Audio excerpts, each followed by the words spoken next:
ये सवाल हमारा 8 पर घात दे रखी है 2 पर घात दे रखी है -2। अब देखो 8 पर घात 2 दे रखी है यहाँ पर, तो ऐसे लिखेंगे इसको हम 8 पर घात 2 पर घात दे रखी है आपकी -2। अब देखो 8 तो है ये 2 है ये।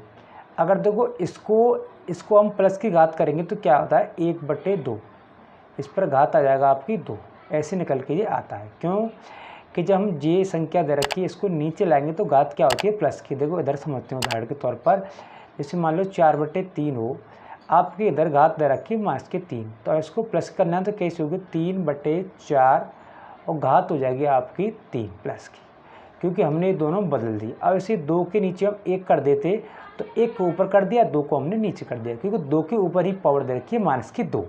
तो आपको फाइनली समझ में आ गया होगा कि 1/2 हमने क्यों करी है।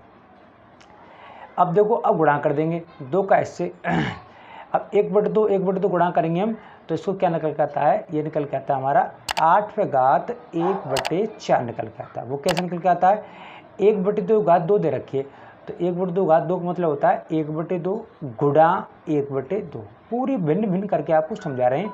तो 1 का 1 आएगा, 2 दिन कितना आएगा 4 आएगा, तो 8 भाग कितना आएगा 1/4। ये इसको ऐसे भी लिख सकते हैं 8 और ये अंडर रूट में आएगा आपका 4 ऐसे, क्योंकि अंडर रूट का मतलब होता है जो सिंपल से अंडर रूट होता है, सिंपल ऐसा वाला अंडर होता है, इसका मतलब होता है 1/2, एक होता है 1/3, ऐसे इसका 1/4 कर दिया। तो आंसर कौन सा आएगा इससे निकल के आपका, अब देखो आंसर ये डी वाला आंसर।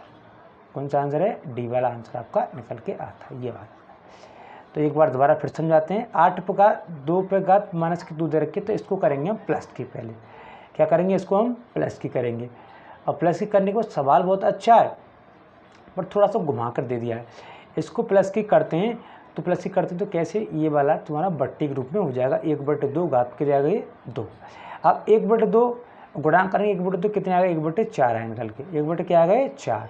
अब 1/4 को हम ऐसे लग सकते हैं अंडर रूट में 8 और ये 4 निकल के यहाँ से आ जाता है। तो ये आपका आंसर आ गया। तो आंसर कौन सा दे रखा है, ये वाला। अब देखते हैं प्यार बच्चों अगला सवाल। सवाल ये हमारा है कि 256 पे घात दे रखी है आपकी 0.16 और यहाँ पर 16 पे घात दे रखी है 0.18। अब देखो 256 को हम 16 के घात के रूप में लिखेंगे। तो 256 पता हमको 16 का क्या होता है वर्ग, तो 16 पे घात 2, इस पर घात आ जाएगी आपकी 0.16 गुणा यहाँ पर दे रखा है आपका 16 पे घात 0.18 या 18 भी। अब देखो क्या कहेंगे इसको हम, 16 को और 18 को इसको पॉइंट दे रखे हैं, इसको कैसे लिखेंगे हम, देखो 16 तो 2 गुणा 16 का लिख सकते हैं 16/100, 16/100 गुणा का चिन्ह आएगा। ऐसे 16 लिख सकते हैं 18/100, क्योंकि 2 जीरो हटा दी नीचे, क्या आ गया हमारी, सॉरी 2 संख्या हटाने को क्या होगा पॉइंट आ गया, तो 16 आ गया, सॉरी 100 आ गई हमारी।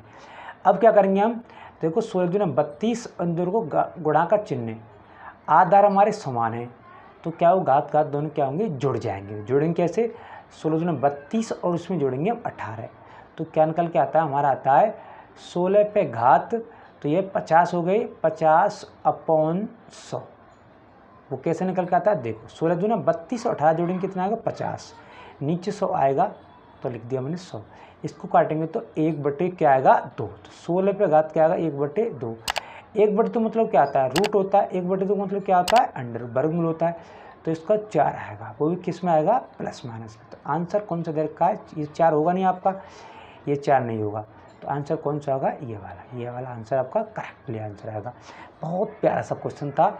और ट्रिक लगानी, ट्रिक क्या है इसमें, हमने ये देखना है कि 256 इधर 16, तो इसके घात के रूप में 256 लिखनी है 16 के में। बाकी इसको मैंने सॉल्व किया, पॉइंट को उठाया, इससे भी पॉइंट को उठाया, गुणा भाग किया, सॉल्व कर लिया, आंसर आ गया। अब चलते हैं अगले सवाल की ओर।